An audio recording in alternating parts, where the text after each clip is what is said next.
Hi there, I'm Catherine Avercamp, founder of Make Way for Tech, and I'm really excited that you've joined me today.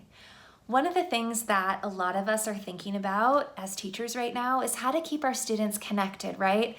How to give them that classroom feel from home. And now, one of the ways we can do this is by using technology to create opportunities for them to still work together and learn from each other, which we know is so important. So if you're thinking that there's no way that students can give each other feedback on writing anymore, or work in groups, or hold class discussions, I'm here to help you change that mindset and show you it can all still be done while your students are at home. Now, creating these experiences for your students, it doesn't require you to learn a whole new tool or sign your class up for a new subscription. The Google accounts your students already have are made for collaboration. It's one of the best features.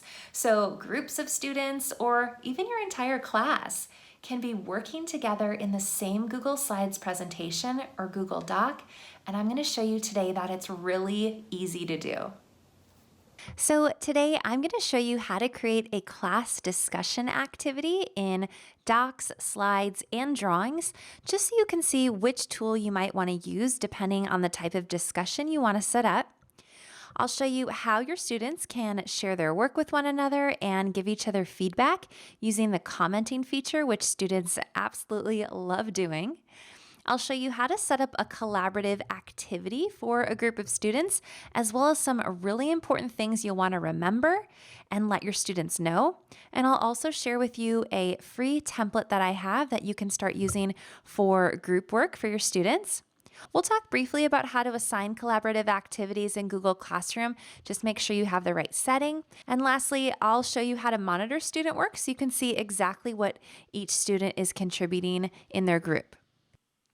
One way to get your students collaborating is through class discussions. So just because you're not in the physical classroom right now doesn't mean that you still can't hold your morning meetings or have a check-in at the beginning of the day, or that you can't have that full group discussion about a topic that you're studying.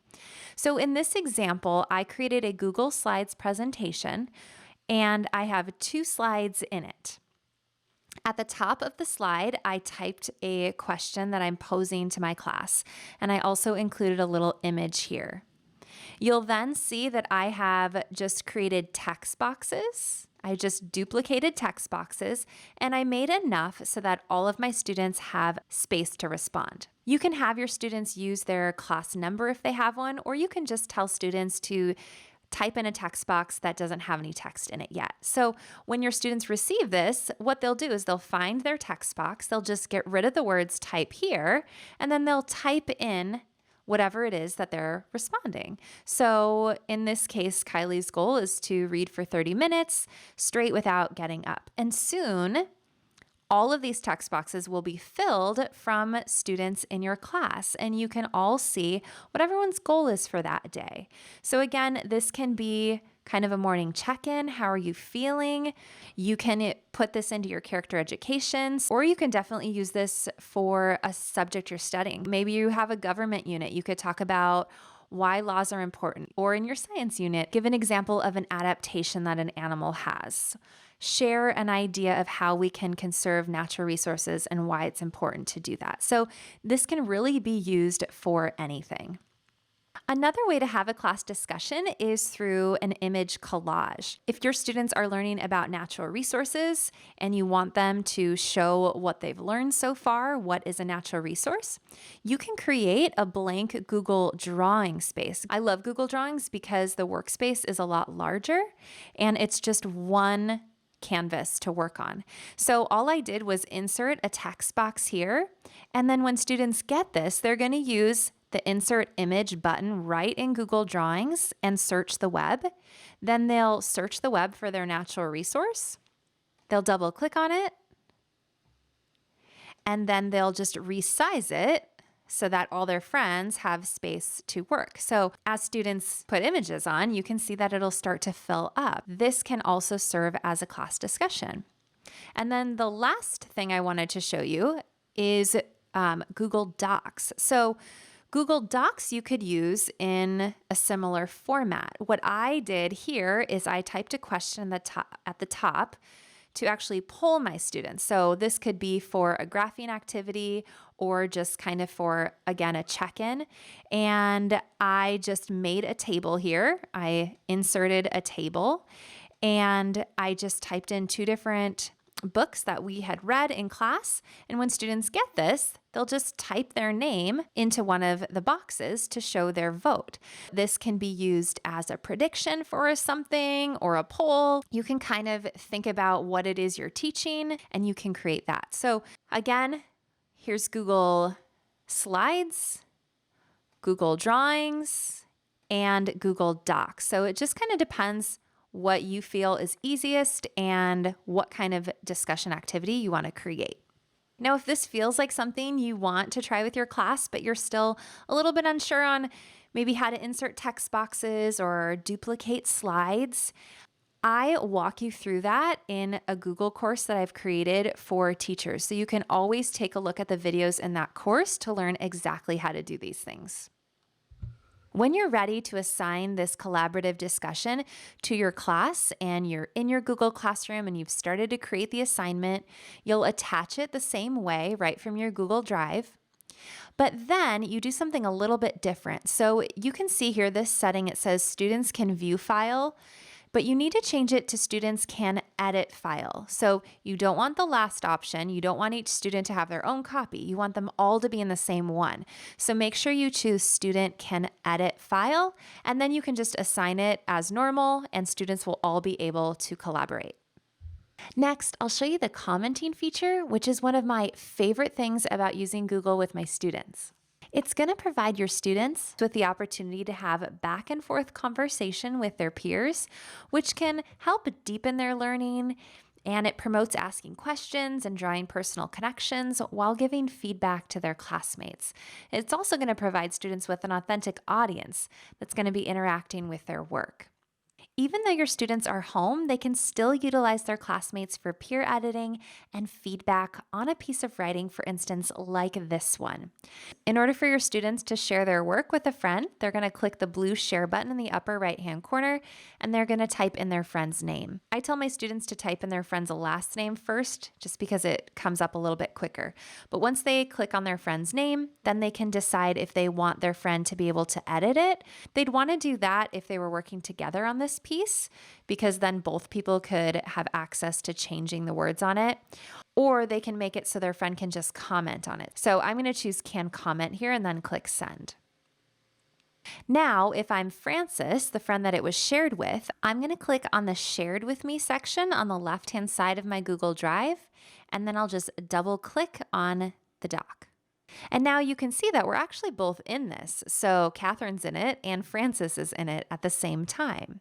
If students are writing a report like this one, their classmates can comment on parts of the work that's written well, or comment on areas that need more details, help fix the grammar, or help them remember their writing goals.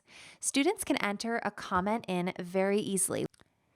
In order to make a comment, what your students will do is they're going to click where they want that comment to go. So they're going to click in the text where they want it to go. They can highlight a sentence if it's a whole sentence, or they can just click in the area they want the comment to be. And then they're going to click the comment button up here in the toolbar, and they can type in their comment. So I'm going to say proper nouns need capitals. And then they'll just click comment. And they can go through the piece, comment wherever they need to. They just have to make sure that the cursor is where they want the comment to go. Now, if I go back to my piece of writing, I can see that my friend has commented here, and it appears off to the right-hand side. I can read that comment, realize, oh, it's highlighted right here, and I can say, oh, I forgot Akamal and Tulum need capital letters at the beginning. When that comment is resolved, you can click on the resolve button here and just click resolve.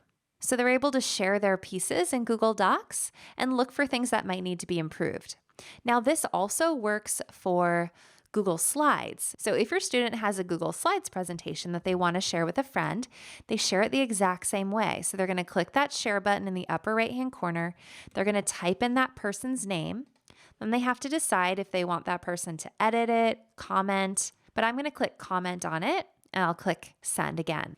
The same thing, Frances will go to her shared with me section on the left-hand side of her drive. She'll double click on it and then she can make her comments. So in this activity, students had to create an opinion piece about the best thing that they've played since they've been on their at-home adventure.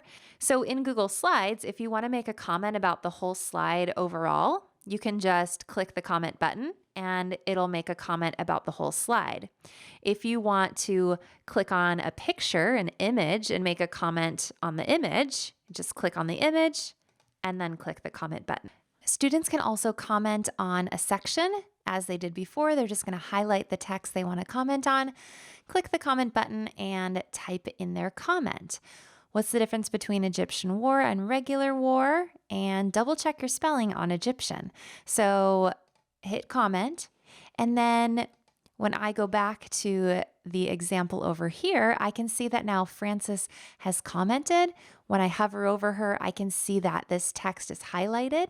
If I want to respond to Frances and tell her what the difference is between Egyptian war and regular war, I can click on this box and type in my reply here.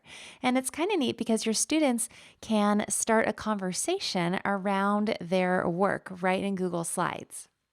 The last collaborative activity I want to show you is an activity for your students to work on a project together. So this is going to be for 4, maybe 5 students in your classroom. You'll assign them a topic or they'll be choosing their topic, whatever it is that you're working on. And they're each going to get a slide in the Google Slides presentation to customize. Now, in the past, when I'm actually in the classroom, I will actually create a presentation where every single student has a slide to work on.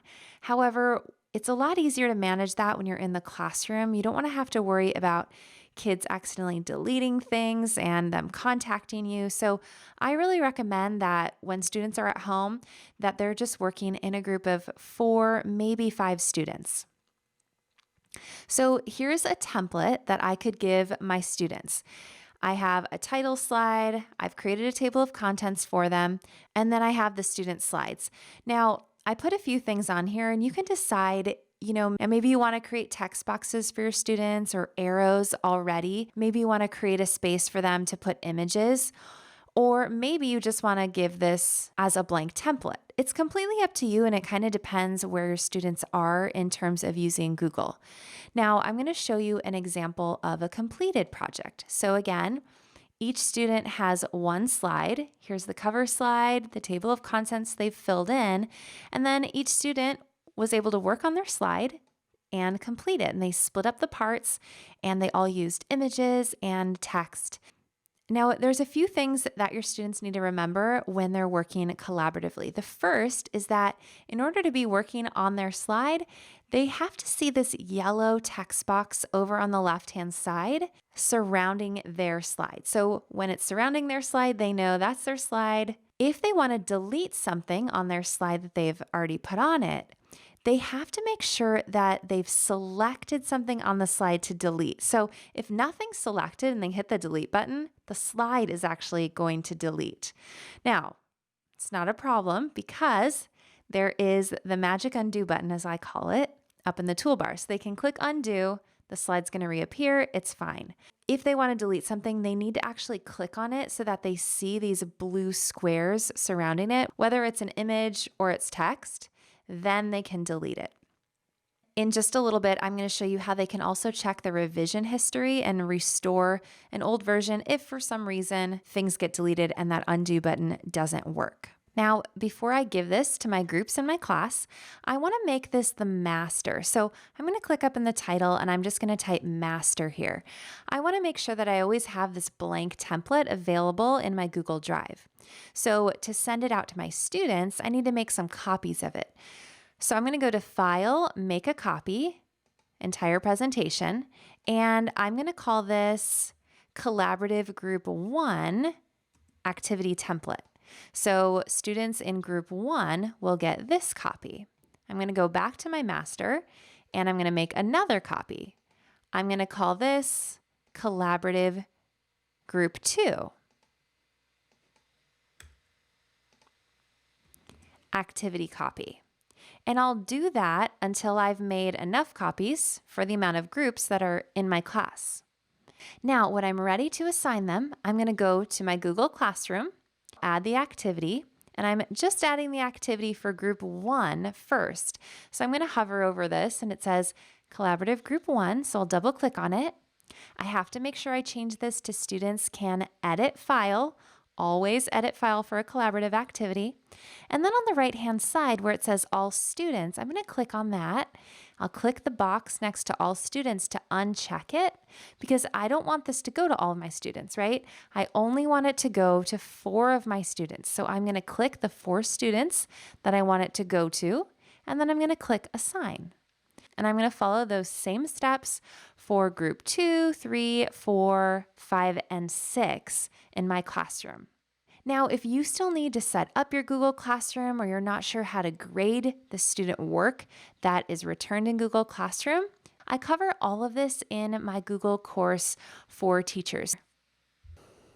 Now, the last thing I want to show you is the revision history. So the revision history is important for 2 reasons. Number 1, students can go to the revision history to restore an old version of their activity if, let's say, something gets deleted and that undo button doesn't work.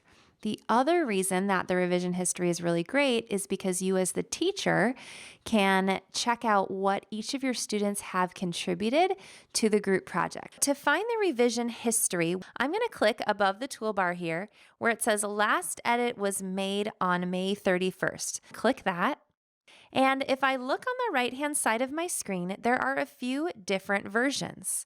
And each version is listed with the date and the time. So you can see what your students are up to. Right now, it's on the current version, but I'm going to go to a previous version here. So at 11:01 a.m., this was what my students were working on. Now, if you look right next to the 2 students' names, there are 2 colored dots. Avery's dot is this teal color and Mia's dot is this purple color. So I can look at the presentation and anything I see that has a purple outline, that means that Mia put that there. And anything with the teal outline, that means that Avery contributed that. This is a great way to know if all of your students are contributing to the project. If I click on the current version, you can see that Mia in purple has added a few more things, including some text and more pictures, and Avery has as well.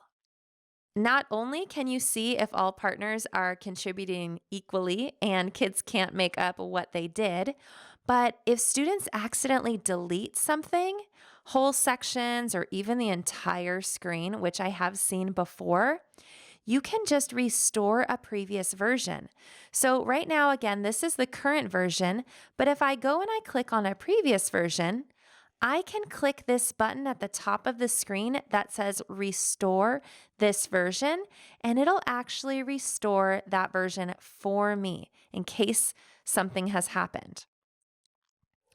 The last thing that's really neat about the revision history, if any of your students are working inappropriately on the activity, you are able to know exactly who is doing what. So this revision section is great for so many reasons. Thank you so much for joining me today. I hope that you were able to get some ideas for some collaborative experiences that you can create for your students while they're learning from home. And I'm happy to answer any questions or comments you might have. Just put them right in the comments here and I'll get back to you. I know that this distance learning can feel overwhelming right now, but if you need any extra support, I have a course that is full of short and really easy to follow videos that will guide you through creating meaningful activities that are engaging for your students, creating self-grading assessments, and getting that Google Classroom all set up so you can distribute assignments as well as grade them. So you can take a look at the course at makewayfortech.com and also in my Make Way for Tech Teachers Pay Teachers store. If you want to grab that free group work template that I showed you earlier in the video, just go to makewayfortech.com/free and I'll give you a copy of it. And then lastly, if you want some already made collaborative activities that your entire class can work in, follow the link right underneath the bit.ly link collaborative bundle. Thanks again for joining me. I hope to see you again. Take care, stay healthy.